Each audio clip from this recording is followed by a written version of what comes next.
Labą dieną, aš Klaudijus iš Kauno. Sveiki sugrįžę į mano naują videoblogą. Šiandien aš noriu jums atskleisti, ką reikia daryti, kad atrodytumėt kaip garsiausios pasaulio įžymybės. Šiandien aš noriu aptarti 3 žvaigždės, pradedant nuo Manto Stonkaus. Mano manimu geriausiai tinka kompresiniai šortai ir neblogas, madingas laikrodis. Iš viso tai turėtų kainuoti 100 eurų. Toliau ponas Depozitas Naglis Puteikis.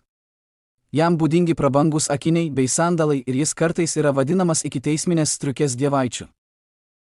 Ir žinoma pabaigai mes turime ponę Elžbietą II. Kad atrodytumėt kaip ji, patarčiau nusipirkti neblogą naminį karstą, kuris dažniausiai kainuoja apie 75 eurus. Taigi, ačiū, kad žiūrėjote. Jeigu jums patiko šis video, paspauskite prenumeruoti ir patinka mygtukus. Iki kito karto, čiau.